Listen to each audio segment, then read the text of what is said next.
അതൊക്കെ ഉമ്മ പറഞ്ഞിട്ടുണ്ടാവും, മോനെ നിസ്കരിച്ചില്ലെങ്കിൽ അള്ള നരകത്ത് കിട്ടുമെന്ന്. അപ്പോൾ തീയും കാണിച്ചു കൊടുക്കും. അപ്പോൾ പേടിച്ചിട്ട് നിസ്കരിക്കാൻ പോകുന്നു. പിന്നെ നമ്മൾ സ്വർഗ്ഗം കൊതിക്കും. ഇതൊന്നും കുഴപ്പമില്ല, അതൊക്കെ ഉണ്ടായിക്കോട്ടെ. കൂട്ടത്തിൽ എന്ത് ചെയ്യണം? എൻ്റെ ലക്ഷ്യം എനിക്ക് അള്ളാഹുവിനെ കാണണം. ആ കാഴ്ച മുഅ്മിനീങ്ങൾക്ക് അള്ളാഹ് കൊടുക്കുള്ളൂ. ആ കാഴ്ച അതാണ് സിവാ നദുരിൽ ഹബീബി ഫദാ മുനാഹും. അള്ളാഹുവിനെ, ഹബീബായ അള്ളാഹുവിനെ കാണലാണ് ലക്ഷ്യം. അങ്ങനെ ജീവിക്കുമ്പോഴാണ് ജീവിതത്തിന് അർത്ഥം ഉണ്ടാവുക. അപ്പോൾ നമുക്ക് ദുനിയാവ് എന്ത് തന്നെ ആഡംബരങ്ങളും സൗകര്യങ്ങളും കിട്ടിയാലും ഇല്ലെങ്കിലും ഖൽബിലേക്ക് അതൊന്നും പോകുന്നില്ല. നമ്മുടെ ലക്ഷ്യം അള്ളാഹുവാണ്. നമ്മുടെ ലക്ഷ്യം അള്ളാഹുവാണ്, അള്ളാഹുവിനെ കാണലാണ്.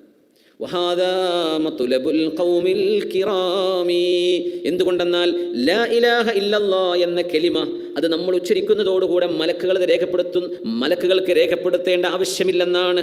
എല്ലാ ഇബാദത്തും മലക്കുകൾ രേഖപ്പെടുത്താണ്. എന്നിട്ട് അള്ളാഹുലേക്ക് ഉയർത്തുകയാണ്.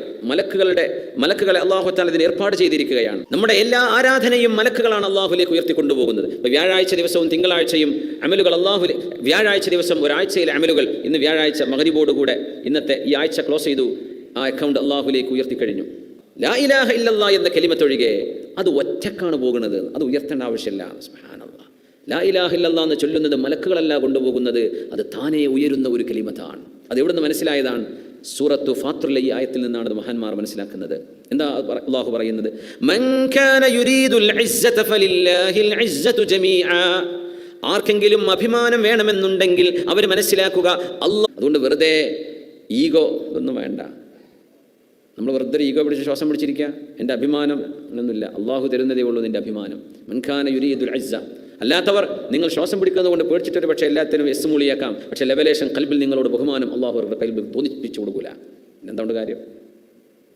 കൽബിൽ ഇസ്സത്ത് വേണോ? അത് അള്ളാഹുവിനെ കൂട്ടുപിടിച്ചാലേ കിട്ടുള്ളൂ. എന്നിട്ട് പറഞ്ഞ വാക്കെന്താണ്?